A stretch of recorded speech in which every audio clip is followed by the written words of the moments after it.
Hi everyone, welcome to the video. Before we get through the introduction, before we do any of that, I want to go straight in with this QI letter. And by the end of the video, I want you to be critiquing this, hopefully completely different than you do now. Okay, so take a look at this letter. This is an example piece of evidence for QI. So to whom it may concern, Lauren-Jane led and designed on the audit, VTE rates.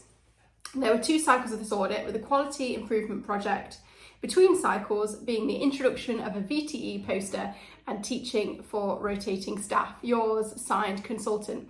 Okay, is this representative of what is in your portfolio? Is this a bad letter? Does this look like a bad letter? What do you think? You're welcome to pause the video, have a look at it, think about what's in your own portfolio. And what we are going to be doing, we're going to be reviewing this at the end of the video. And I hope that you feel completely different about how to approach the evidence that you are going to put into your CST portfolio. So we're going to do the introduction. I'll do some housekeeping, tell you how to approach the video. Let's get into it.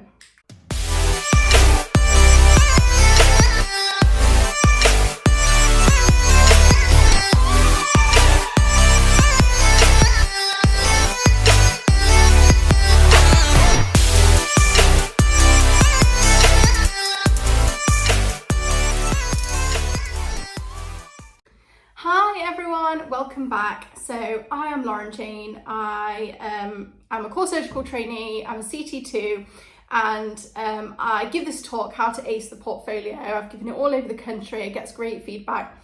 It is designed to be a lecture. So in terms of housekeeping of how to approach this, I recommend that you go all the way through.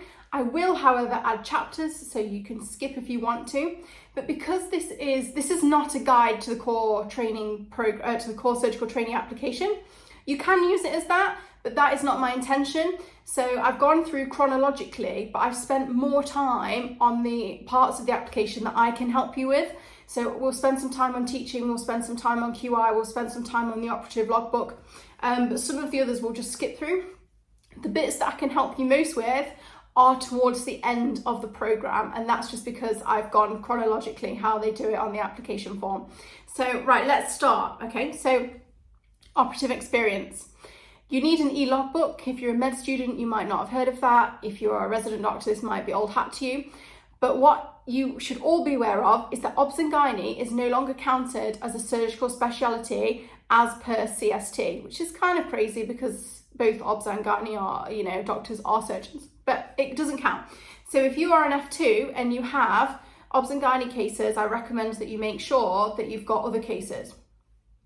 There's another sneaky change also, which if you are some way into this process and you think you've got your evidence, you need to go and check. So it used to be that observations counted as one of your 40 cases. In fact, it didn't used to be 40, it used to be about 12. You could just go and observe and you could count that in your logbook.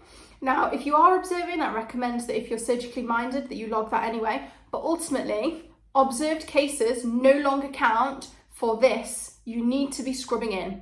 Okay, if you're a med student, you might feel kind of a way about that. It's always worth asking. If people think that you're keen, you want to do surgery, they will be more than happy for you to scrub in and assist. Now, you might wonder what the word assist means. I would say, as long as you're scrubbing in, make sure that you've got your hands somewhere, hold a retractor or something. That's assisting, that's fine, log it all. Now, I'm currently filming this at the end of October. The application comes out soon. Perhaps this is the first time you're looking at this and you might say, oh God, Lauren-Jane, I've only got 12 cases. We can fix this.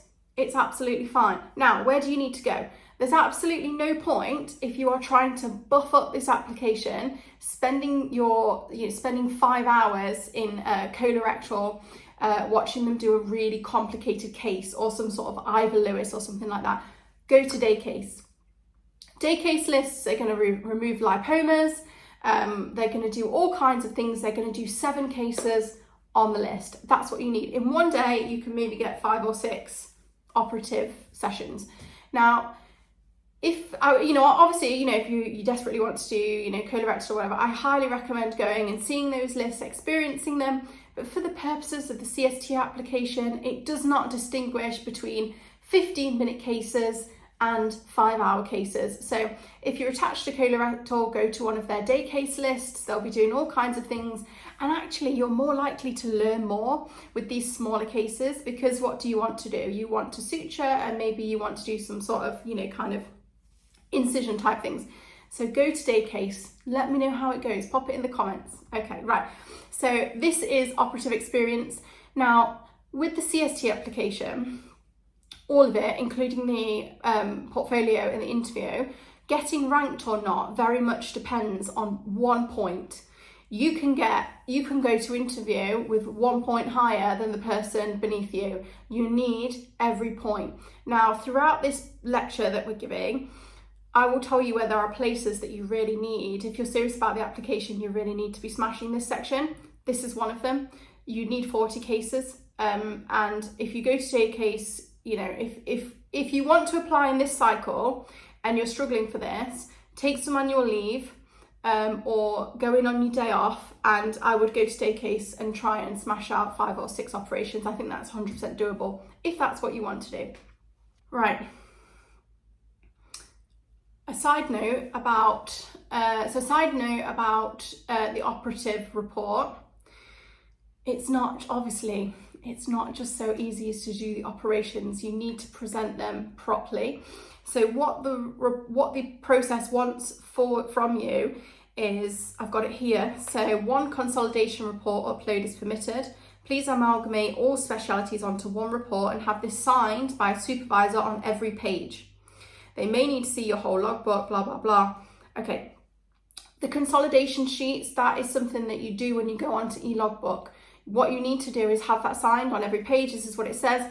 When it comes to the core surgical training program, the application, and this is one of the things that I really want you to take away from this lecture, is that if your evidence is not right, you will lose the point. They can be very subjective. Now, you are entitled to appeal if they make an odd decision, but I know many people who have had certain things and have been denied it even with appeal. The whole purpose of this lecture is for me to show you how to avoid exactly this. So your evidence has to be exactly right, which is why at the end of the video, what I would like you to do as your homework is I want you to go through all of your evidence and stack it against kind of the white paper section of the application form. If you have your 40 logbook cases and you don't have this consolidation report signed on every page, then you are risking not getting those points. So why go to the trouble of having gone to all of those cases and not get the points? So you must make sure that you have this. Okay, surgical experience. So this one is kind of complicated because there's lots of different things you can do. So you can attend a surgical taster week, minimum 5 days, can be non-consecutive, which is actually really helpful because again, if you don't have this, remember obs and gynae is not counting for this. You could do this on your days off. You could do this at the weekends because it's 5 non-consecutive days. It doesn't matter whether it's in ENT or general surgery, but I would suggest that all 5 of those days are in the same specialty, otherwise that's not really a taster week. If you're a foundation doctor, you should get this as part of your rotation. So you need to choose a week where you're not on call and you need to email the department you want to go to and you need to email your department and work it out. But you should be able to do this on company time, which is great. Now, if you haven't done that, you can also do the elective in the surgical specialty, which must be for 4 weeks, or you can undertake a surgical placement. So any of these works. Obviously, as we discussed with the logbook, the evidence has to be exactly right. So if you've done any of these, and I'm sure you have, make sure that your evidence is correct. So you need a signed letter or document on an official letterhead by the educational supervisor or your nominated consultant, whoever that was, including, so I hope you're making notes as you watch this video. This is what you need. You need the surgical placement and hospital, you need the dates undertaken, you need the name of the supervisor and their GMC number, and this cannot be the letter of acceptance you got when being accepted, like, DrLauren-Jane, we are happy to have you on ENT at wherever during this dates. It must be Lauren-Jane attended a surgical placement which lasted for 5 weeks between X, Y, and Z. Yours sincerely, and you know their contact name and their GMC number. Now, if you've done an elective abroad and they don't have a GMC number, just try and get whatever their regulating body is underneath. Hopefully that's fine. Right, QI. QI, this is one that you need to smash, okay? Because you get a lot, so they've turned it to ABC, but you can get an A rating for this, and it's a pretty easy one to turn around because everyone can do this. It doesn't have to be a Nobel Prize winning audit, okay? But I can really help you with this one. So let's get into this one. Okay, so if you're gonna do an audit, and you are, we're going to do it for A points. There's no point going to the effort of doing an audit and do it for B and C unless you're pushed for time and you've already done it, okay? And what I want you to do, and this is why this lecture is so important, when you are designing your audit, I want you to think about these criteria, because that is how you have to design the audit. Okay, so I was involved as lead in all aspects of a surgically themed clinical audit or QI project that has demonstrated a change, such as a second cycle closed loop audit. You participated in all stages of the audit: data collection, data analysis, implementing change, and involvement in at least 2 cycles. The project must be surgically themed, okay? Now, if you have not done some of that, or if your letter does not reflect that, you will not get full points. And these are easy points. So if you haven't got this, I want you to go away and design a simple audit. And when you are creating this audit, there are certain things that you need to do. It's got to be surgical. Anything that's not surgical, get rid of it. Okay? You need to do 2 cycles. There needs to be a quip in the middle, and you must basically do it all. Okay? So it should be a simple audit. So let's look briefly at the evidence that you need, because this is the important part. Okay? So you can do the audit. If you've not, it's like putting things in the notes. Do the audit. If you haven't got the letter that says what it needs to say, you're not going to get the points. Okay, so let's go through what you want your letter to say. So the letter must be from the supervising consultant, stating the level of involvement to satisfy the requirements in the table above. So this is what your letter is going to say. In fact, I have a copy of this. Let's find it. Okay, here is mine, and you can screenshot this if you like. This is my ideal. So, to whom it may concern, look for the parts that are in the parameters. Okay, to whom it may concern, Lauren-Jane led and designed all aspects of a surgically themed audit. VTE rates after total hip replacement on the orthopedic ward. Now, I know that everyone would know that probably VTE after hip replacement is surgical, but we're going to put it in there anyway. There's no doubt about this. She participated in all stages of this audit. There were 2 cycles of this audit, with the quality improvement project between the cycles being the introduction of teaching for staff. So that's my quip. And then we go on to say the second cycle of the audit showed positive change. Yours, consultant, GMC number, and date. Now, if the GMC number is not there, if the date is not there, you might not get full points. That is what it says on this application form. So if you remember at the start of the lecture, we looked at what we thought was an audit letter. That letter is not good enough. So I hope now you're thinking, oh, what does mine say? I would suggest that if yours doesn't hit what they want it to say, that you drop a cheeky email to your consultant and just say, look, I did do all of these things, but the letter doesn't really reflect that. Is it possible to make some changes? If you're about to start the audit, I highly recommend that when you talk to a consultant about this and you say, oh, will you be my supervising consultant? I want to do VTE rates, etc. and they'll say, oh yes, that's fine. I would say there's some specific things that they need for the core surgical training program application. So I'm going to make sure that I do all of those. Are you happy for me to send you an email to include what I need to be included in the letter? And often consultants will say, that's fine. You can draft it yourself, just send it to me and I'll read it through and check it and then I'll sign it, and that's fine.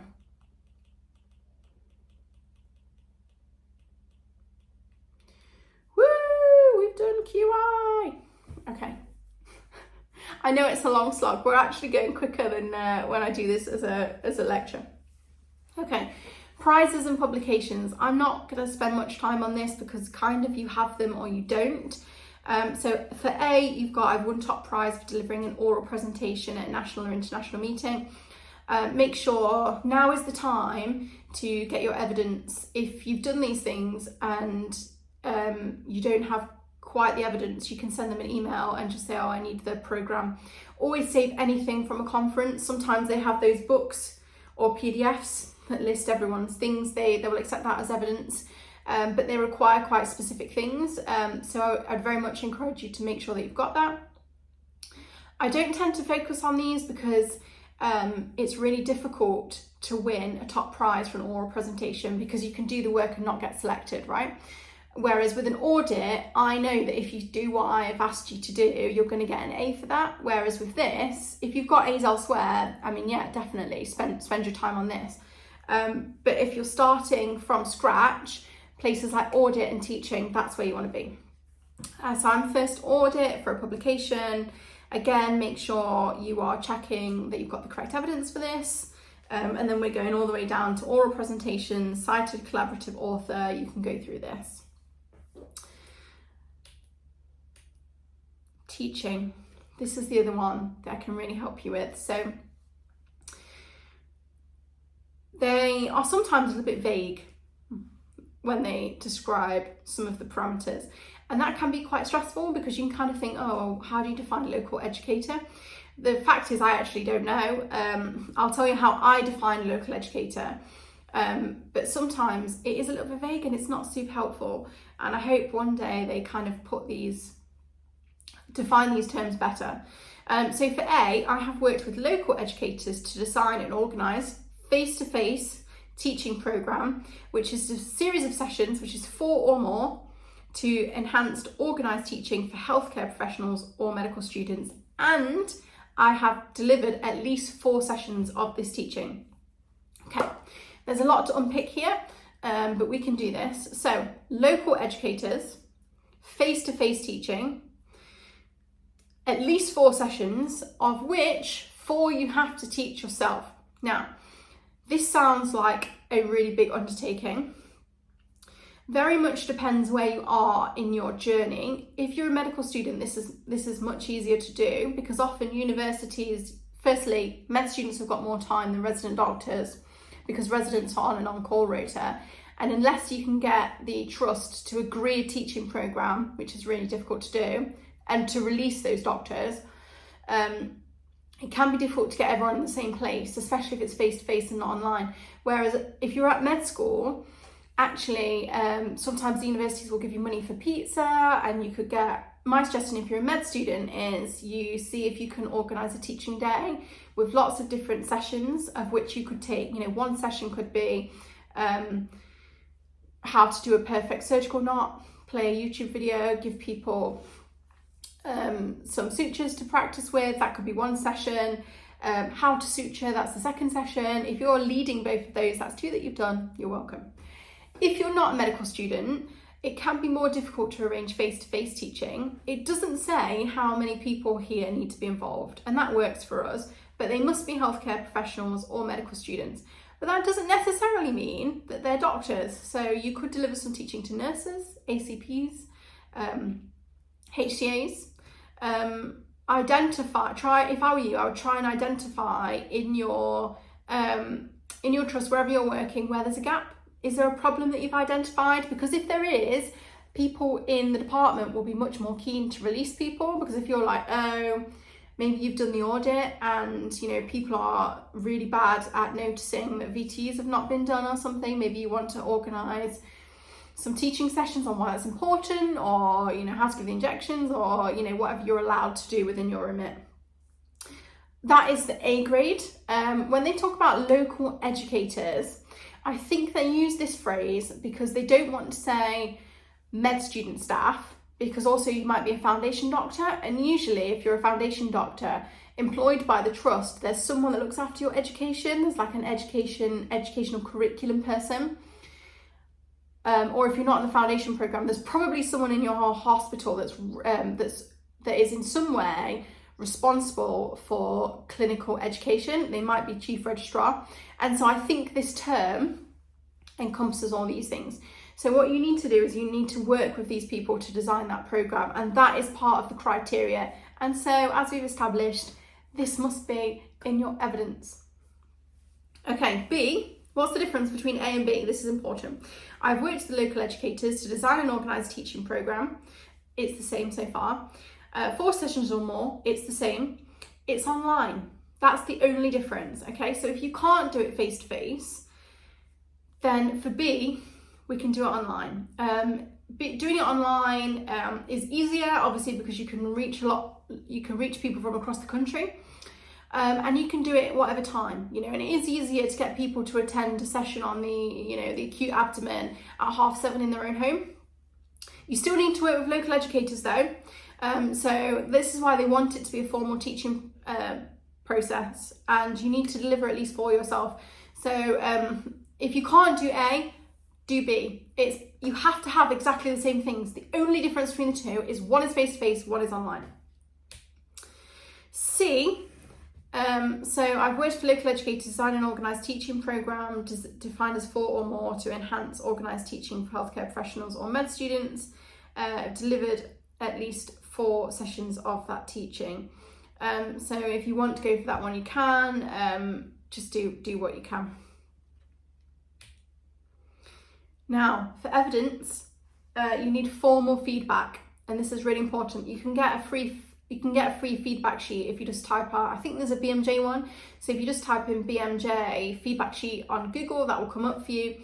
Any teaching you do to evidence that you've done these 4 teaching sessions, you need one of these. And you also, obviously, you need more evidence. So we also, for your portfolio, we also need you to have a letter from a consultant confirming involvement in delivering teaching, and that the participant, that's you, had the formal feedback reviewed as acceptable. What does this mean for you? This means when you design this teaching program, who do you need on board as well as the local educator? You need a consultant, because there's no point you arranging this teaching program without getting this letter. This is what, it's great that you're arranging teaching for your peers, thank you. But you are here for this letter. This is why you are here. So it's the same with the audit. You must have this kind of what I call the white paper, black print parameters for the core surgical training program in mind when you design what you're going to do. And that is difficult because they keep changing what's in the application, which drives me absolutely mad because they change it a month before it starts, but we can't do anything about that. So this is what you need. You need a letter from the consultant confirming involvement in delivering teaching and that the participants' formal feedback had been reviewed as acceptable. That's fine, we got the formal feedback, remember the BMJ. I suppose you could use QR codes as well if you're doing it online. The letter must be signed, and it must include consultant name and GMC number or corresponding, you know, whatever their kind of regulator is if you've done it in a different country. And it doesn't say that you can't do it in a different country, actually. Not as far as I've seen anyway, not really come across that. And you must include the dates of activity. Or you can have a certificate for the educational event focused on learning how to teach. Check it out.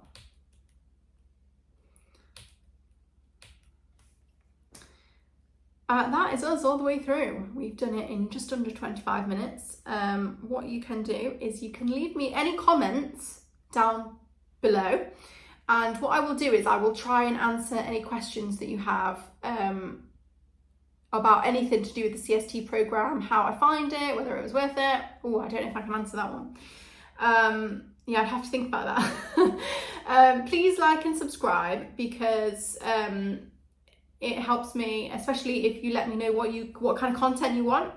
So if you've got any questions that I've not answered, please drop them in the box below. Please let me know whereabouts in the world you are, and if this helps you, I love to hear from you when you get accepted onto the place. And maybe I feel like I've been on CST forever, so maybe we'll see each other around. So please like and subscribe this video. On Instagram I am DrLauren-Jane. I absolutely love to hear from you, so thank you so much, and bye.